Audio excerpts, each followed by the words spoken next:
everyone, our speakers and the attendees. Before speaking about what brought us together today, we would like to inform you that due to the sensitivity of the topic, the second part of the event, so the Q&A part, will not be recorded so that everyone feels comfortable asking questions and debating and discussing this issue. Also, we would ask you to not use any sexist, misogynist, xenophobic, racist, transphobic, etc. language. And finally, we would like to make clear that Ronald and I are here as academics concerned with academic freedom, but we do not represent our institutions in any way. So our first webinar last month was dedicated to the Dutch case, as some of you know that were there, but not all of you. Since our, let's say, more structured interest in this issue started with Susan Tauber's case in the Netherlands, and Susan was also one of our speakers in the first webinar. So just to a bit of story, in March, when Ronald and I became aware of what was happening at Groningen due to the publication of a critical essay on gender at the Journal of Management Studies, which ultimately led to Suzanne being fired from her institution, we decided that something had to be done. And we contacted the organizing committee of the International Critical Management Studies Conference, which would take place in Nottingham in June, and proposed to organize a workshop on academic freedom under attack. Although the deadline to present the proposal had long gone, Daniel King, Simon Parker, and Juliana Minor-Sarden were enthusiastic supporters from the beginning. We then contacted Suzanne, who immediately accepted our invitation, and then David Harvie, who is one of our speakers today, Liz Morris, Samer Abdelnour, and Uzma Jamil. Each of them spoke about different issues and perspectives related to attacks on academic freedom, and some of them have already spoken. David will speak today, and for instance, Samer will speak next month. So they will take part in this webinar series. During the organization of the workshop, we spoke between us and we also with our speakers and decided that it was not enough to organize a workshop at the conference. It would be important to give continuity to the debate. So why not to organize a webinar series with each webinar focusing on one of the issues, perspectives, analyzed at the workshop, and also introducing new ones. And so we see this series that we are now convening as a form of activism and resistance under difficult conditions. And by difficult conditions, we mean the process of marketization that has been going on for some time now in many higher education systems, and the negative impact of managerialism on faculty, students, and also non-academic staff. Furthermore, Ronald and I have recently created a web page, academic freedom, academicfreedomunderattack.com, where we announced webinars and all the information related to them. We will share that in the chat. The growing interest in this topic is also evident in recent call for papers for special issues, which directly and indirectly mention academic freedom. For instance, the journal organization is about to, has already announced a call for papers for a special issue titled From Organizing Freedom in the Academy to Academic Freedom as an Organizing Principle, What is at Stake? Organization Studies has also announced a special issue on higher education, which includes the topic of academic freedom. And now, Ronald, would you like to continue?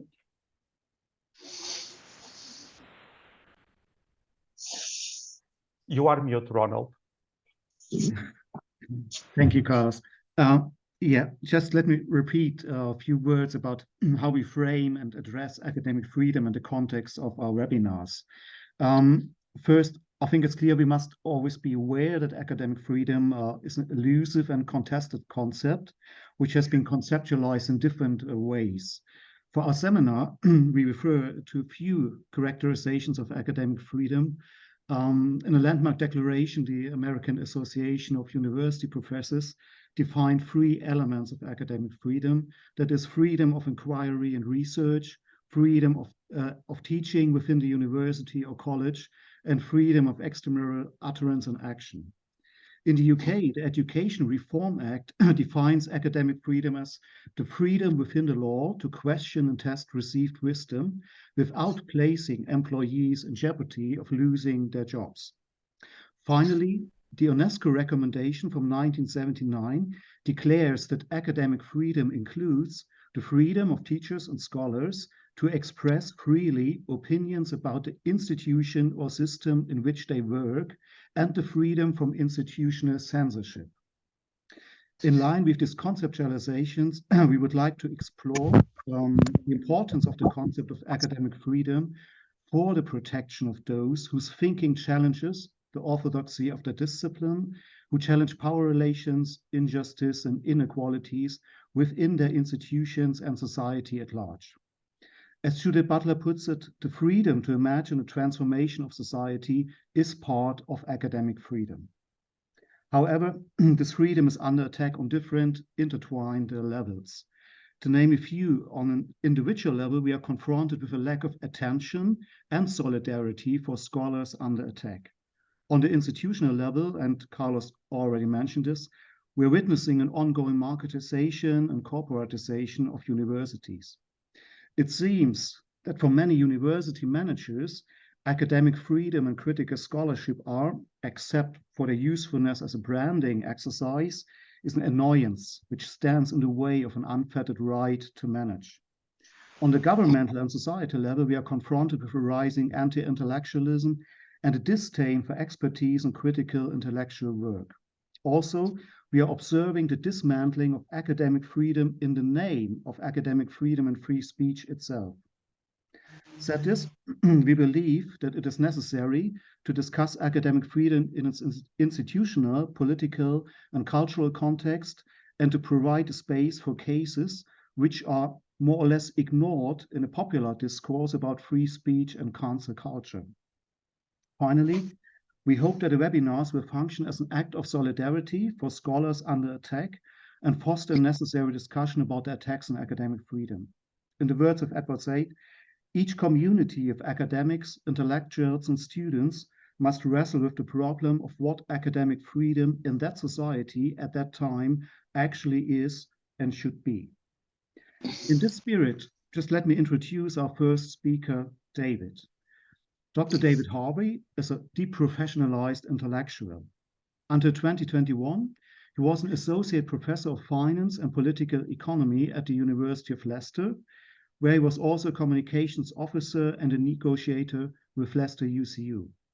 He is now a casualized university worker and honorary treasurer of the University and College Union. He is co-founder of the Institute for Commoning and co-author of Shaping for Mediocrity, the Consolation of Critical Thinking at Our Universities, forthcoming with Zero. Thank you, David, for joining us today, and the screen and the floor is yours. Maybe you can just share a presentation and then start. Thank you. Thank you, Ronald. Thanks, Carlos. And nice to see some former colleagues in the audience. Hi, Elka and Peter. What I'm going to do is I'm just going to give very, very brief overview of the kind of the institutional background to what happened, and then talk about what the particular case in the School of Business where Ronald, Gibson and I all worked until a couple of years ago. So this is University of Leicester's Vice Chancellor, Nishan Kanagaraja. He's still University of Leicester's Vice Chancellor. And two years ago, October 2020, and remember, this is one of the peaks of the COVID pandemic, and Leicester was one of the cities which was worst affected within the UK. It was in kind of almost continuous lockdown for more than a year, had many more deaths than most other places. Anyway, in October 2020, Professor Kanagaraja announced that with our century approaching and a new strategic plan underway, this is the perfect moment to secure our second century. Code, of course, for restructuring and compulsory redundancies. So this is kind of an overview of what happened, and this is something that Deborah will talk a little bit more about, certainly some of these aspects. So on the 18th of January 2021, which happened to be that year's Blue Monday, the so-called saddest day of the year, 145 employees received letters warning us that we were at risk of compulsory redundancy. There were 5 academic departments which were affected, and 3 professional services units. And over the next 7 months, our union branch, we applied a marking and assessment boycott. We had 3 days of strike action. The national union subjected the university to a global academic boycott.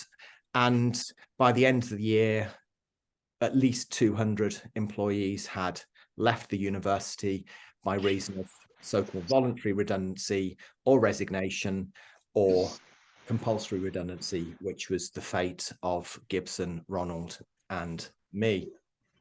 So in the School of Business where we worked, the business case, that is the case for compulsory redundancies, was framed as a plan to disinvest from research and scholarship in critical management studies and political economy. And it's worth pointing out here that there was no department of CMS or political economy. There were no research group of political economy or critical management studies. These were areas which staff researched in. So this was a clear case of an attack of academic freedom. We think it's important to name some names because these people continue to present as respectable scholars. They continue to try and publish research. They continue to present at conferences. They kind of go about their business as accepted members of the scholarly community, and this is something that we would like to challenge. So the 3 individuals who were most responsible for executing this case were Professor Henrietta O'Connor, Professor James Devlin, and Professor Daniel Ladley, and you can see them there.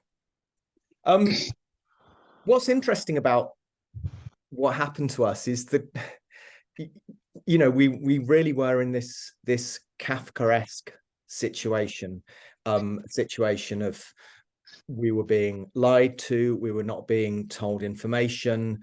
The meetings we had were constantly being, they were, because of COVID, all meetings obviously online were limited to 50 minutes. And so meetings were constantly timed out. Managers would never reschedule because of course they had such busy diaries, and they told us to put questions in writing, which we did. And of course these questions were either not answered at all, or we got brush off answers. So remember that we were told that we were at risk of compulsory redundancy on the 18th of January. The case was to disinvest from research and scholarship in critical management studies and political economy. It wasn't until almost a fortnight later that we actually received, only after pushing, definitions of what these 2 areas were supposed to be. And here are the definitions that Devlin and Ladley came up with. For those of you who are familiar with either of these areas, you'll see that the definitions are actually very perfunctory, and they come from kind of handbooky type publications. And even more interesting, the definition of political economy is, the definition there comes from a handbook of critical management studies. So here we have these definitions which were used to execute our redundancies. Kind of even more interesting was how these definitions were operationalized. Sort of several weeks, maybe a month or so into the redundancy process, Devlin let slip in one of the redundancy consultation meetings that there was a key matrix, or a matrix of key indicators, and we were like, aha, this is it. This matrix will contain all the information that will answer all of our questions. So of course we put in requests to see this matrix.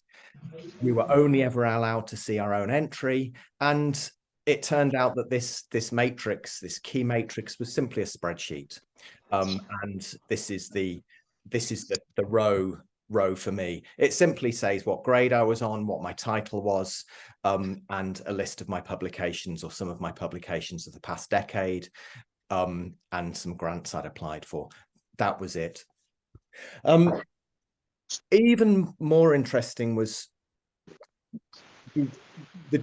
in a sense, the way they then summarized our work. We repeatedly asked to see the notes that Devlin and Ladley had taken when they reviewed our publications of the past decade, in order to decide which members of the school were deemed to be researching in these two areas and which were not. Now, this is a school of at least 100 faculty. They were interested in publications over a 10-year period. Now, Devlin and Ladley claimed that when they screened all of these faculty members, when they read all of these publications over a 10-year period of at least 100 members of staff, they took no notes. This was their claim, which seemed rather implausible. A little later on, moving into March, for whatever reason, the bosses decided that maybe they should kind of re-scrutinize their work, revisit what they'd done. So at this point, they formulated or constituted a review group, which kind of checked their work. Now, the composition of this review group, in fact, included Henrietta O'Connor, James Devlin, and Daniel Ladley, thus checking their own work. There were two additional members, Richard, oh my goodness, I've forgotten his name, basically a professor of archaeology, and also Professor Philip Baker, who is now the university's Pro-Vice Chancellor for Research. Very easy to remember Phil Baker's name. If you want to know more about Phil Baker, try Googling his name and adding the word plagiarism after it, or struck off. Enough said there. A very, very problematic individual. So the review group kind of went through, checked the work of Devlin and Ladley, and all of us who ended up being made compulsory redundant ended up with a kind of a document which summarized their findings. And this is my entry, and I'll show you Gibson's and Ronald's in a moment. So these 2 pages is the sum total of the judgment of 10 years of my research and scholarship. You see in the column on the left a list of my research outputs, and if you go down there, you know it's kind of quite clear that there is full bibliographic information has rarely been provided. And then if you go down on the right-hand side, you'll see that the judgment on each research output doesn't necessarily sort of line up with the output it's referring to. You notice that I'm referred to as David rather than Dr. Harvie, which seems kind of a level of familiarity which is entirely inappropriate in a redundancy case. And you see how scant the summary and the judgment is. So if you look at the very first one, David has published 2 articles in a journal, Critical Perspectives on Accounting, that, as the name suggests, offers critical perspectives. So the fact that I'd published in a journal which had critical in the title was deemed sufficient to conclude that I was conducting critical management studies and therefore should be made redundant. What's also interesting here is some of the judgments say that an output aligns with political economy or not or critical management studies, and others simply say that the output, say towards the bottom, the chapters aesthetics of our anger and the commons are in other areas of research that are not aligned with future strategic direction. So there's a, you know, it was always unclear whether they were targeting people who published in the area of critical management studies or political economy, or whether they were targeting people whose research did not align with the school's future strategic direction. Here we have the judgment on Gibson's work, and you kind of have similarly perfunctory judgments on articles. The very first one, organizational sociology, is a chapter in a handbook on interpretive political science that highlights the importance of politics and of power to the study of organizations, which aligns with the PE, political economy, definition of the case. And finally, for Ronald, Ronald's case is kind of additionally interesting because many of Ronald's publications were in German.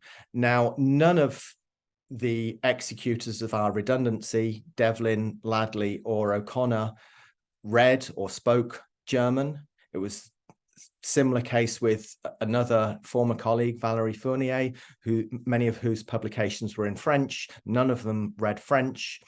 And yet Devlin, Ladley, and O'Connor were nevertheless able to form a judgment, in most cases, a damning judgment of Ronald's outputs.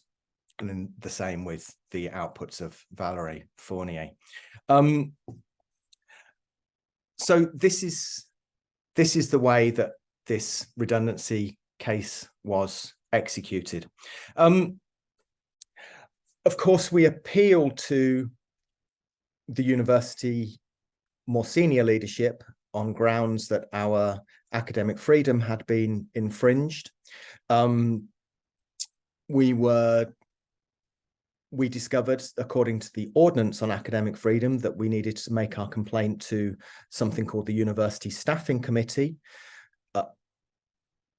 Searching the university's website, both the internal website and the external website yielded absolutely no information about such a committee. But it turned out that the chair of this committee was the Deputy Vice Chancellor, Professor Edmund Burke, and Edmund Burke was one of the main overseers of the redundancies. So we believe there was a conflict of interest there, which of course there was.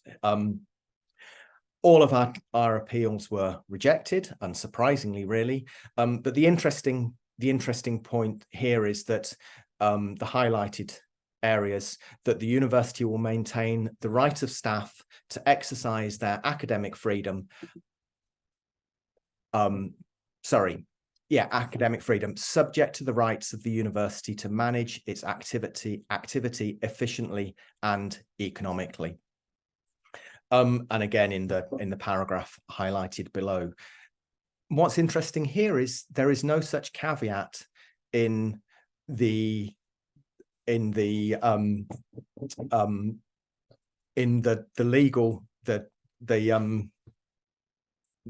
act that Ronald mentioned, but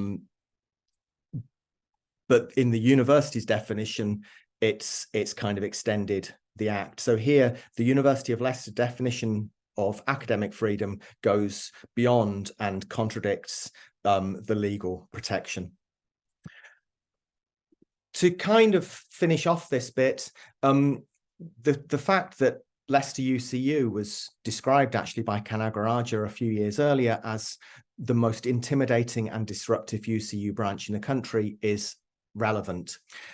After another redundancy dispute in 2018, Edmund Burke told negotiators that I won't forget this. And to colleagues in our department, economists as it happened, they applied their own professional expertise to what was happening, and this was their conclusion. Statistical modelling shows no evidence to support the claim that redundancies in the School of Business are about disinvesting from political economy and critical management studies. By far the most statistically significant factor is union activism. An underperforming economics, finance and accounting professor who researches in political economy has a 5% chance of redundancy if they stay out of the union. However, if they decide to become a UCU officer, the chance of redundancy rises to over 80%. And this leads us into the material that Deborah will be talking about, but this, as Ronald mentioned, we'll be publishing a book about this, and here's the title. Thank you very much. Thank you so much, David. So our next speaker is Dr. Deborah Donner. She is an associate professor of history at the University of Leicester, where she has worked since 2012. Her research focused on the history of alcohol, food, and identity in the Americas. Between 2018 and 2021, Deborah was also a branch officer for Leicester UCU and was campaigns and social media officer and a negotiator during Leicester UCU's dispute with the University of Leicester over its program of redundancies called Shaping for Excellence in 2020-21. Deborah, the screen and the floor is yours. Thank you. So can you see the presentation okay? Yep, great, fantastic. So yeah, obviously I'm going to talk a bit about the Leicester UCU branch's campaign of sustained industrial action in opposition to the redundancy processes that David's just been describing. But I actually want to start by highlighting how the union branch really tried to challenge and redress the worst aspects of the process through formal university structures as well. I guess as a way to help us think about standards of accountability, transparency, and integrity in those university governance structures. So first of all, and this is something David just mentioned, the agreement made in 2018 after another bitter redundancy process that was made with trade unions to conduct a pre-change consultation process with the goal of avoiding a similar kind of poorly thought through restructuring process. The university attempted to implement this from October to December 2020, and the union branch highlighted a number of different ways in which the way they conducted the process contravened the spirit of the agreement that was made. So first of all, it was conducted to a very accelerated timescale during a period of acute crisis in which England and specifically Leicester was kind of moving in and out of lockdown on an almost weekly basis. And the university failed to account for the equalities impacts of that process, particularly in terms of people with disabilities or caring responsibilities. And their responses to our objections on that front were effectively just to say, oh, well. Additionally, they refused to provide the campus trade unions with different types of data that would have enabled a full engagement with that process of consultation. So firstly, they refused to provide data on recruitment trends and performance measures that had been produced externally on the basis that this was commercially sensitive information. And they also refused to provide the university's own financial data on the basis that the change proposals were not driven by financial concerns. Secondly, then, when we get to the formal redundancy consultation process itself, which took place between January and April 2021, we raised numerous concerns via the regular kind of negotiating meetings that we had with the university leadership team, extensive written communications that we had with them, and also informal written communications sent to the university's governing bodies of Council and Senate in February 2021. And amongst these concerns, which were legion, again, we highlighted that the timescale for implementing the redundancy consultation was very accelerated. in fact going against 8 separate clauses of the university's own redundancy ordinance. We highlighted the incoherence both within and across business cases for change, which were drawn up in mid-January 2021. Additionally, most of the units who were directly affected by the proposals for change drew up counter proposals by early to mid-March 2021, and the university leadership team refused to discuss these with UCU in our dispute resolution meetings in March 2021. Of course, we objected repeatedly to the threat to academic freedom raised in relation to the business school case that David's been discussing around disinvesting in research and critical management studies and political economy, but also in relation to cuts that were proposed in English to disinvest in teaching and scholarship in medieval literature and linguistics. And as through the pre-change consultation process, the university continued to continued to refuse to share financial information on the basis that these proposals weren't financially driven, and even started accusing the Leicester UCU branch of circulating disinformation about the university being in financial distress, which it kind of demonstrably was. And the final 2 points here on trade union victimization and attempts to intimidate critics, I'll dwell on in a little bit more detail.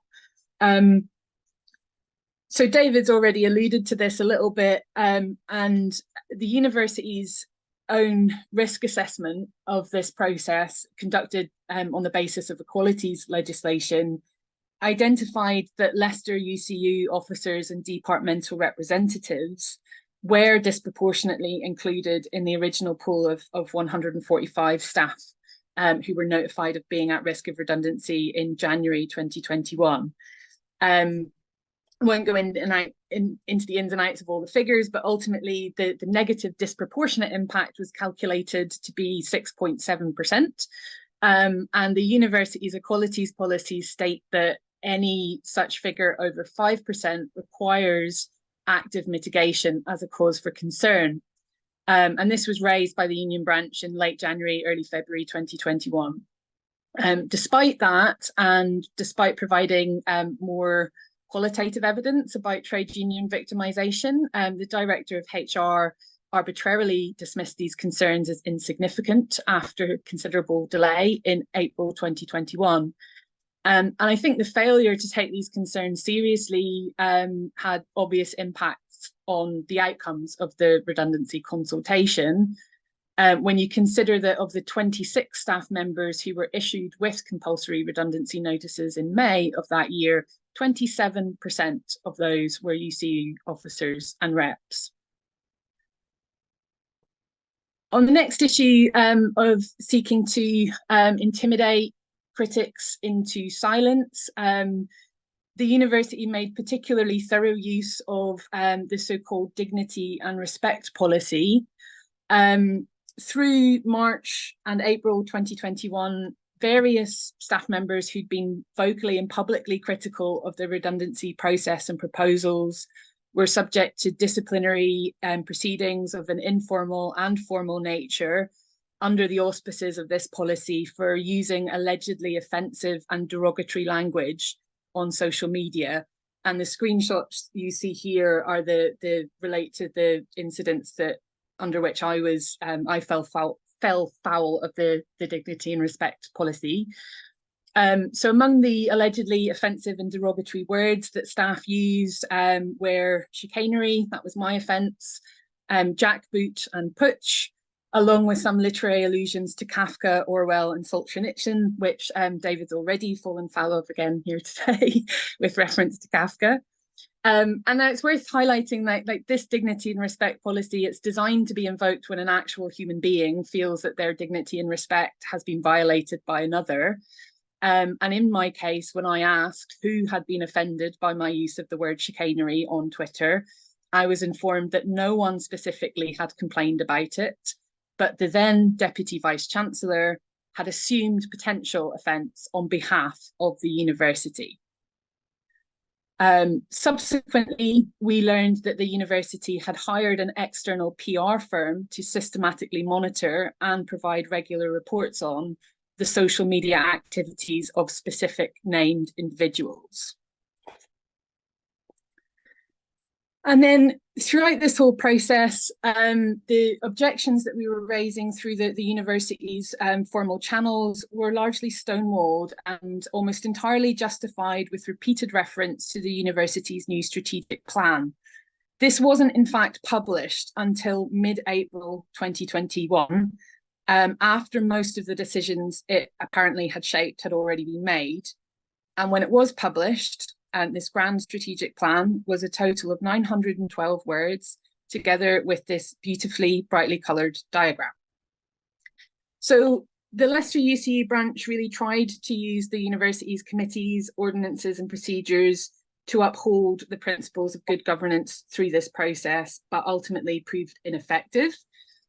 So in May 2021, we turned to an escalation of industrial action, which took two major forms.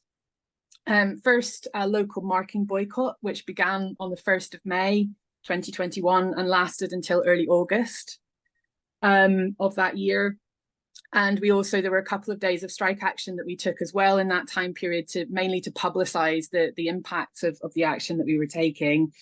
Alongside the global academic boycott invoked by National UCU, which also began on the 4th of May 2021 and lasted until I think September of that year, or at least the process to lift it began around that time. And now, under pressure from both of those actions, the university leadership then began what I can only really describe in retrospect as a campaign of misdirection and misinformation, at the same time as further compromising academic standards towards both students and the scholarly community in general. Now, there's so many examples of this that I could give, but I'll stick to just two. So in an all-staff Q&A meeting on the 24th of May 2021, the VC told the university that the global academic boycott wasn't really having much of an impact and had led to, I'm quoting here, 1 or 2 events being cancelled. Now, the day before, in a dispute resolution meeting with Leicester UCU, I had personally provided him with an itemised list of 19 events, some of which were major international conferences that had been cancelled, a long list of external examiner resignations and research collaboration withdrawals, and a précis of social media commentary that the global academic community had been passing on his proposals, in which words like fascism, totalitarianism and book burning were being used. Second example regarding the marking boycott. So one large school at the university, staff were informed by their senior leadership team in an email on the 16th of June that any gaps in final year student results remaining by that date would be filled by the University Board of Examiners algorithmically as part of a larger message that was encouraging staff to give up and abandon the boycott.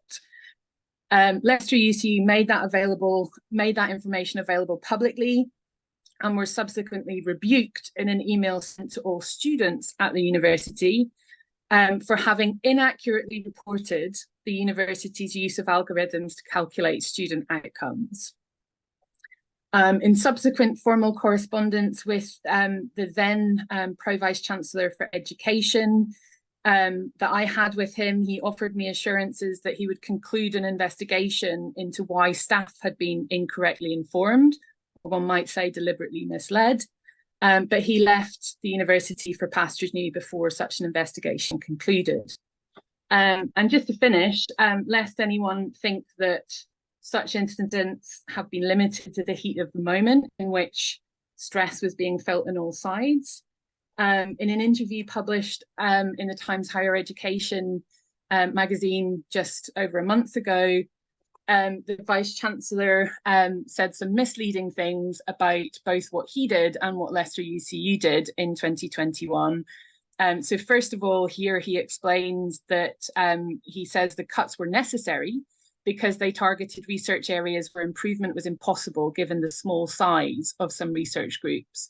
Now, this was not a rationale given in any of the business cases affecting academic schools. And elsewhere in this very same article, he actually lauds the performance of one of the departments that was cut for their research performance being top nationally in 2021. That's the School of English.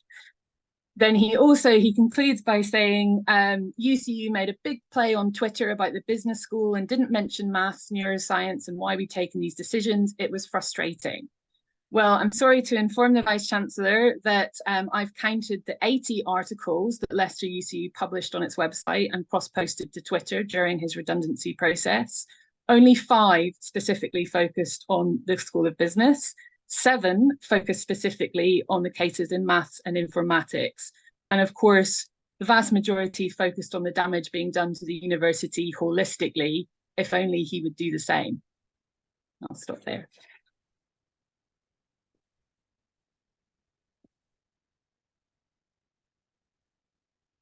Yeah, thank you very much, Deborah. Yeah, we will come now to our third speaker, and I will share our presentation first, and then introduce Gibson Burrell. Just give me a second.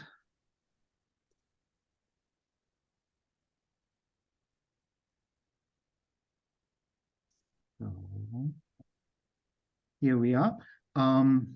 So Gibson Burrell, Professor Gibson Burrell is a senior research fellow at Rennes Business School, France, and honorary professor of organization theory at the UK universities of Lancaster, Manchester, and York.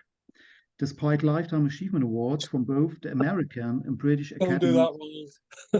Academies of Management, senior management at the University of Leicester deemed that whilst his research and that of others was of the requisite quality, it was not worthy of continued support because of its emphasis on being critical. Thank you, Gibson, for joining us today. And yeah, screen is yours. Thank you, Ronald.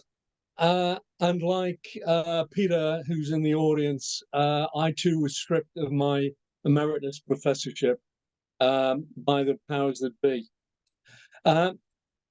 Because of my technical incompetence, Ronald is very kindly offered to go through the overheads at my request. So you'll have to excuse that, I'm sorry. Now, the Leicester model was something that we put together as a notion around about 2006, a long time ago, but the person I live with says I lived 25 years ago anyway. But 2006, we were very confident. We had a Vice-Chancellor who was very supportive, a registrar who was very supportive of the enterprise that we were engaging in.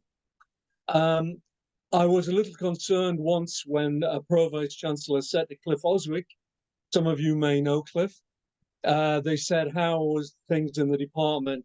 And he said, it's a land of milk and honey, which didn't go down very well with the Pro Vice-Chancellor.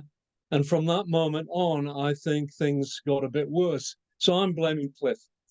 The Leicester model was an attempt to escape from mimetic isomorphism. In other words, the miming of a single structure by business schools. And if you look across the world, I think Martin Parker worked out there were 13,500 business schools, and they tend to follow a particular structure that we're all aware of. A large group of colleagues, as we've said, as Deborah and David have said, made redundant on the basis of embracing political economy and critical management studies too closely, or indeed at all for those in power. So next slide, please, Ronald.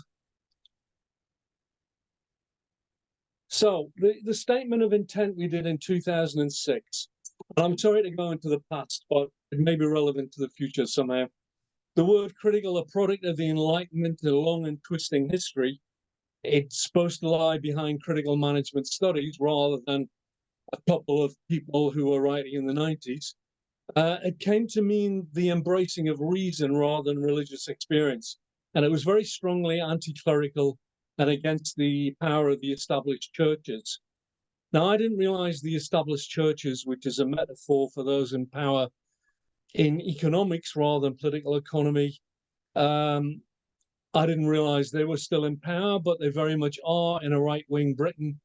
And those that seek to debunk, oppose, or generally unveil the powers of this old world are very much a case for suitable treatment.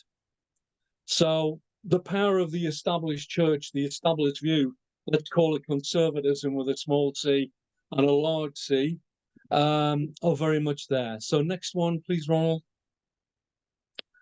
So I can understand why this would be scary in the current climate, but it wasn't that scary in 2006. Critique about power and its distribution, questions about how power is conceptualized, how it's measured, how it's reproduced, how it might be challenged. It's itself a political act, obviously, but to actually talk about it, it's been problematic. Clearly it is, to some. Critique is about being iconoclastic, challenging the dominant icons. Again, I didn't think that was particularly problematic. The notion of a leader, for example, deeply problematic as a notion. And the view was taken that the school, in part, not as a whole, and I'm not claiming that this statement of intent influenced everyone to a large extent or a modicum of extent, but people did sign up to it at some level. So no icon is above critique, no symbol beyond being unmasked. It's about knowledge and how our knowledge claims are erected. We were criticized again for having qualitative methods. I don't know how much that surfaces, but quantitative methods, some of us were suspicious of. We saw the qualitative epistemologies as being equally valid. Nowadays, that is seen as deeply questioned yet again. Next one, please, Ronald. Critique, we said, would encourage an approach which is investigative, and that ruling elites might be what we would look for. To seek to look at the establishment and how it maintained itself in power. And the investigative role played by the critic, we saw as quite crucial. Clearly, senior management in the University of Leicester and others do not see that role as being legitimate. And there's a long history at UMIST and so on of people revealing what was going on by the powerful. Critique is also a utopian vision. I've got no problem with that at all, that there is some sense of what is better and what could possibly be better. Human beings have organized themselves for 10,000 years. Maybe we should have a look at some of the ways in which they did, alongside those that we're told are unquestioned. The Tina notion, there is no alternative that Margaret Thatcher came up with. I almost said Margaret Archer there for some reason. To criticize implies it could be better. Well, the University of Leicester, as we know, could be a damn sight better. When Deborah was talking, I was reminded that the VC said about the English department that since Chaucer post-dated Shakespeare, nobody needed to know about Shakespeare. I may be exaggerating there, but he had no conception as a vice chancellor of a university in which had a very good English department that Chaucer actually preceded by a couple of 100 years Will the Quill.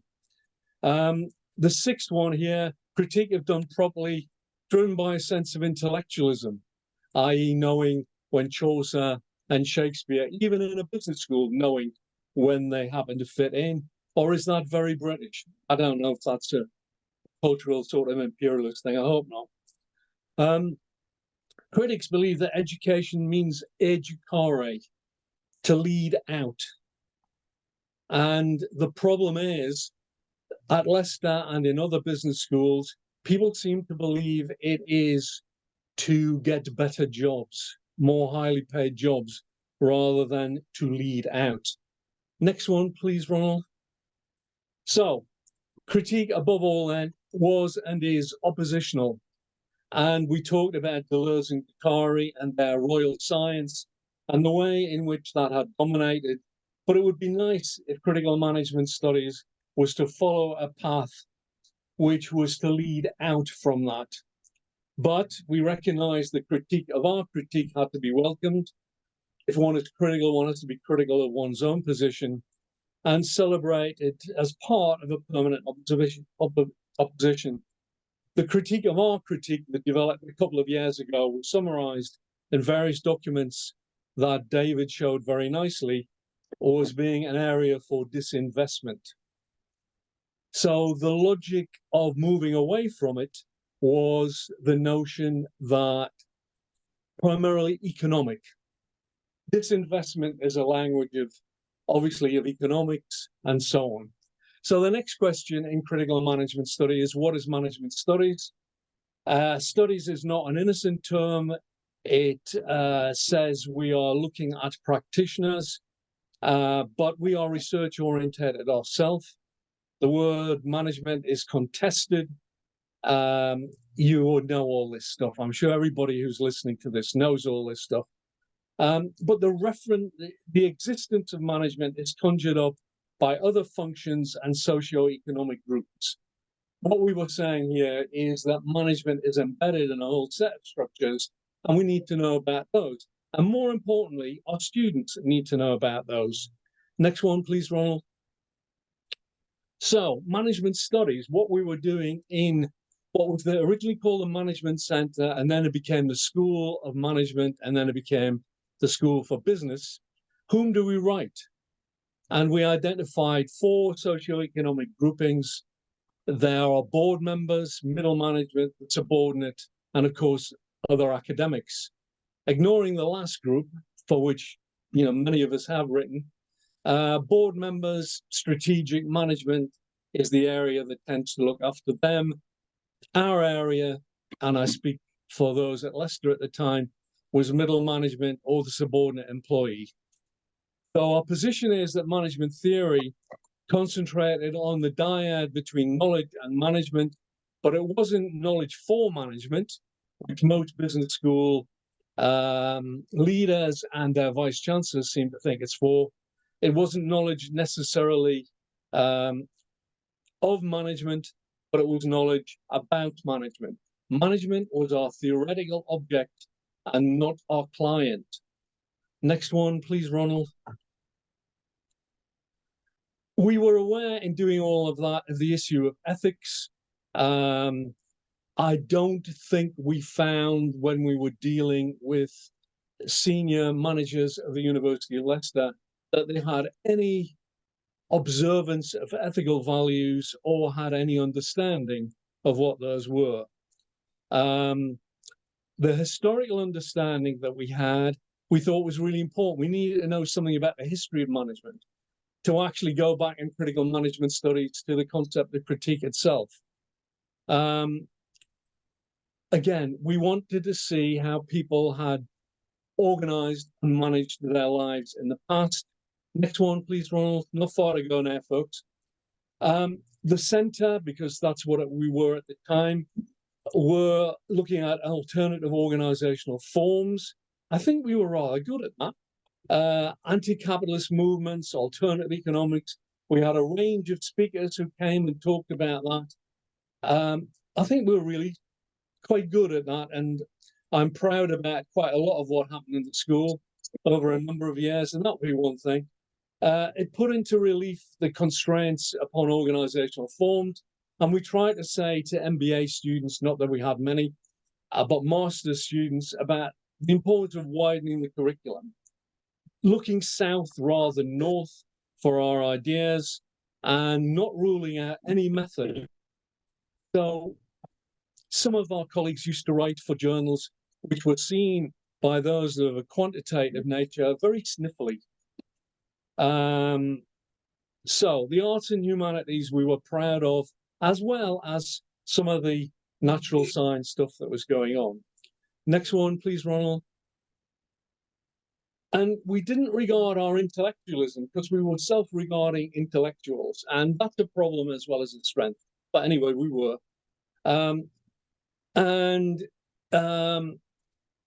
We thought that it should be fun.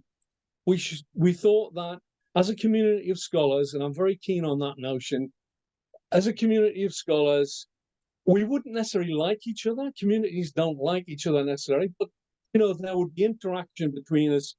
To use another biblical term, I'm afraid, we break bread together. And there would be some sense of encouragement, of a shared excitement about the project. Next one, please, Ronald. So the model was attractive to some stuff. I've said many stuff here. Given the light of what happened 2 years ago, who knows? But I thought at the time many staff worked within this, quite contentedly, if not happily. But why does all this run into the sand as a miasmic sort of notion about what we might do? Well, the VC changes. We have been through a number of VCs. At the time, Bob Burgess was very supportive. Bob Burgess was somebody who allowed us with funding to do more or less what we wanted. There was a chair of council who is a somewhat dangerous figure. There was a merger with the Department of Economics, which neither party wanted. Changes in head of the department, internal politics of which I speak personally, were unaware. There were people who were quite content that people in CMS and political economy left because they felt as if somehow we had been less than highly regarding of their work, which I don't think it's true, but they perceived it. There was a history with the Centre for Labour Market Studies, which personally I thought had produced some really good stuff. But it was suggested that they came into the school at some point, and there was certainly elements of what happened in the last 2 years, which are to do with, revenge, getting their own back. The move to the political right has meant that the trade unionism that Deborah has said quite rightly was strong within Leicester, has become problematic. One of our colleagues in the School of Business was a Tory local councillor, and that would have been unthinkable, I believe, a few years before. There are other reasons behind this, but all undermine the attempted escape from isomorphism. The pressure to look and camouflage yourself like a normal business school was seen by the chair of council and others as the only way to go forward. Standing out as different, as committed to critical management studies and political economy, was seen as problematic for a whole variety of political and other reasons. The School of Business is now dominated by the baleful science, excuse me if you're an economist, but economics has taken over. Political economy and what we understand by that has gone to a large, I think to a huge extent, if not totally. Sociology has been seen off by a pro-vice chancellor who was treasurer of the British Sociological Association, saying that sociology was not a place, didn't deserve a place in the business school. So the view from above was easier to imagine the end of the world in capitalism. An interesting quote, and Ronald tells me that I was wrong with it, which is fine. But there are 3 different versions of this quote around. One from Mark Fisher, who, looking at the world, I'm afraid, in such a perceptive way, committed suicide. Frederick Jameson, Zizek, they being the enemies of critical management studies, can see the way in which the world would come to an end, rather than they could see capitalism as being open to even critique. And I'm going to end before Ronald shows it. He's shown it. It's a chart, and of course, a league table chart, which academics like myself only use when it serves your purpose. And this serves a purpose. I'm terribly sorry. It's a very self-regarding, self-satisfied way. But this is where in the Guardian business table, league table, business and management currently stands. At the time I'm talking about 2006, the land of milk and honey, we were rated in the top 5 or 6 by students and on other dimensions. This year, it's down 100 places. And that's what isomorphism does. And that's why getting rid of what students found as fascinating stuff, the student reacted to what we did in an incredibly positive sort of way, and still do. You know, one still gets messages saying about what they learned they really valued. But on 101st is where we are, and on 101st, maybe I should finish.